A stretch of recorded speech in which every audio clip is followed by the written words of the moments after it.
Bom dia, tô aqui de férias e 10 dias em Miami, vim com a minha família, então essa semana vou fazer todos os conteúdos em horários um pouco diferentes, até porque mexe em toda a rotina, enfim, e vou vir também para curtir 100% aqui com a minha família. Mas ontem foi um dia extremamente importante em movimentações no mundo que eu faço questão de pontuar alguns detalhes aqui. Basicamente o que a gente vê é que o petróleo continuou caindo forte ao longo dos últimos dias, o WTI negociado em Nova York ele já está abaixo de $70, está $68, e o Brent negociado em Londres $72. Isso ajuda a conter a inflação, ainda mais num cenário que é bem provável que Estados Unidos, Europa e outras partes do mundo passem por uma recessão. Não sabemos quanto tempo e quão profunda será, mas no meu entender isso sim acontecerá.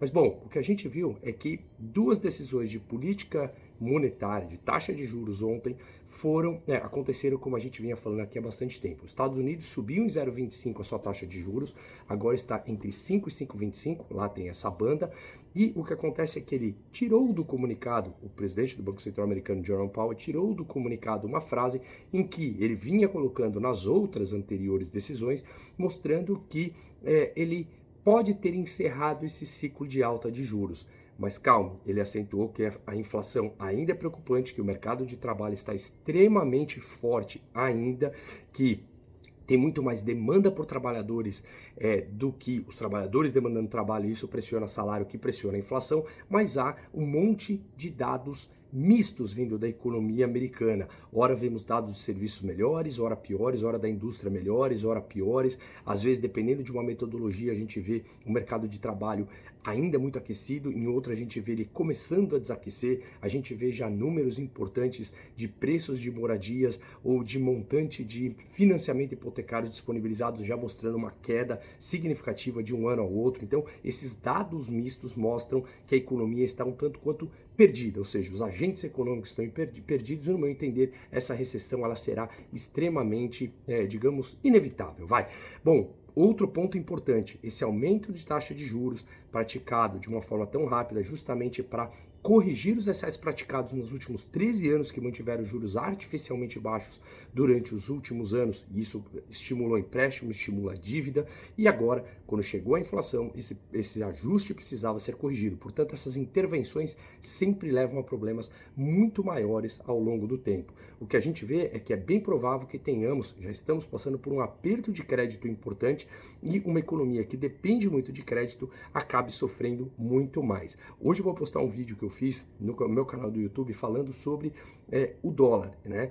A fortaleza do dólar, como isso está afetando o restante do mundo como um todo. Mas esse aperto do crédito também passa por problemas que eu já postei um vídeo essa semana no meu canal do YouTube falando sobre a quebra bancária do First Republic Bank que o JP Morgan assumiu. Ontem o que a gente viu foi dois bancos regionais, o PacWest e o Western Alliance, caindo mais de 50%.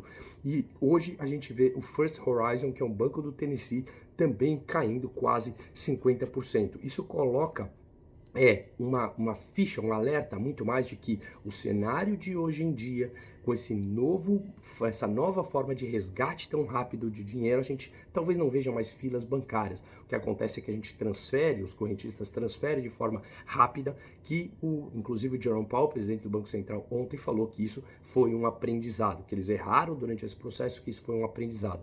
Enfim, sinais de novos tempos, novos bancos poderão quebrar, e passando por um aperto de crédito maior nos Estados Unidos, com taxas de juros maiores, é bem provável que a gente passe por uma recessão. Tanto é que os títulos públicos americanos estão tendo uma demanda por eles, justamente prevendo de repente uma recessão, ou até mesmo que as taxas de juros começarão a cair por conta de uma eventual recessão, e por conta do comunicado do Banco Central americano de que o fim do ciclo monetário, de aperto monetário, chegou ao fim, e aí esses títulos se valorizam quando as taxas de juros começam a cair. Então a gente vê que essas taxas de juros que chegou a pagar mais de 4% nos títulos públicos americanos de 10 anos, já estão pagando por volta de 3,3%, rompendo a barreira de 3,4% de juros que estava pagando ao ano no último mês, tá?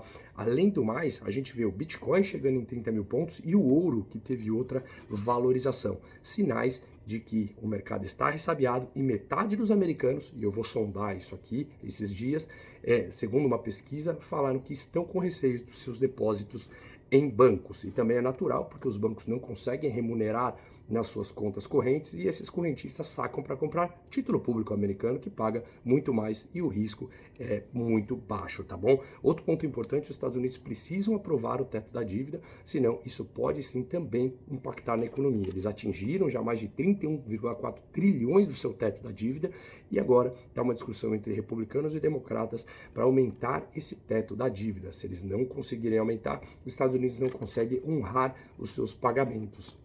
E isso, obviamente, colocaria em xeque toda uma economia americana, que sim, está com endividamento altíssimo e as economias atuais não param de gastar. Outra taxa de juros hoje, quinta-feira, Banco Central Europeu subiu em 0,25 a sua taxa de juros, depois de que saíram dados que eu mencionei nesses últimos dias de inflação de por lá, que mostraram certa desaceleração, muito longe da meta ainda de 2%, mas sim vem desacelerando, tá? Na zona do euro como um todo. Alguns países ainda está bastante preocupante. No fundo, todas elas ainda estão preocupantes, muito longe da meta, mas vem desacelerando. Então, depois de 3 altas seguidas de 0,5 ponto percentual na taxa de juros, o Banco Central Europeu subiu 0,25, tá? E aqui no Brasil, pontos importantes também. Notei aqui para não esquecer, taxa de juros mantida em 3,75 de forma unânime por todo o Comitê de Política Monetária, como era de se esperar. Henrique Meirelles, que optou por votar em Lula no segundo semestre, no segundo turno, não sabe-se como, mostra surpresa falando que se o governo segue assim, o Lula começou como o governo da Dilma e o Brasil pode passar por um período conturbado e de recessão. Não deveria ser surpresa, muito mais para um economista tão brilhante, alguém que fez uma carreira tão brilhante como presidente mundial do Bank Boston e tantas outras instituições, tá? Bom, um ponto também importante é que a gente viu o presidente Lula dando uma ao Alberto Fernandes, com a Argentina quebrada, e eles falando que o Brasil vai sim fazer uma linha de crédito de exportação em reais para a Argentina. Fiz até um post pensando se fazia sentido esse tipo de coisa. O Brasil exporta mais para a Argentina, a China vem depositando yuan na Argentina, a Argentina compra reais com yuan, o Brasil aumenta suas reservas em yuan e a China faz muito mais influência em países como o Brasil e a Argentina, os dois maiores da América Latina, e eles, todos do mesmo pensamento ideológico, se alinhando contra o dólar. Não é fácil porque o dólar ainda tem uma ampla confiança, como eu vou falar no vídeo que eu vou postar hoje, como eu falei, mostrando gráficos, dados e números extremamente interessantes de comércio mundial, de reservas internacionais e tudo mais. Agora, nessa linha de crédito, eles falaram que eles podem derrubar de 180 dias para 30 dias a aprovação, o governo. Portanto, diminuir a burocracia. Então é possível, né? Diminuir a burocracia? Sim, é possível e estimula o comércio. Por que eles não fazem? Quanto mais burocracia, mais fácil de corromper o processo no meio do caminho. Esse é o DNA de burocratas.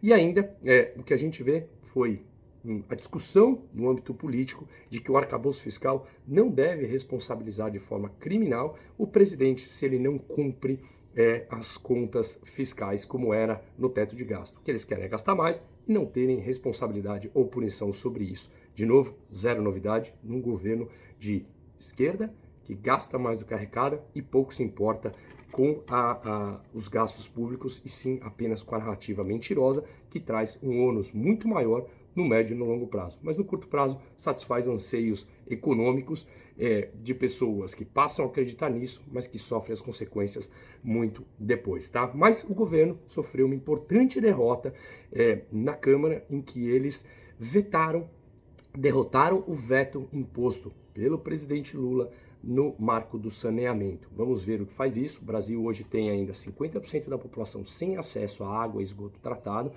e se realmente eles derrubarem o marco do saneamento que tinha sido aprovado pelo Legislativo, é uma afronta ao Legislativo, uma afronta à população e uma afronta aos mais pobres, em que passaria a ter muito mais dificuldade para ter acesso ao saneamento, privilegiando as empresas estatais, onde eles, governos, conseguem indicar os seus amigos políticos. É um escárnio e um tapa na cara sob o ponto de vista econômico e social de pessoas do bem e do desenvolvimento econômico para um país, tá? E ainda, o ministro da Agricultura, Carlos Fávaro, falou que o Brasil não tem nenhuma pretensão de taxar as exportações, porque isso é uma exportação de emprego. Assim seja.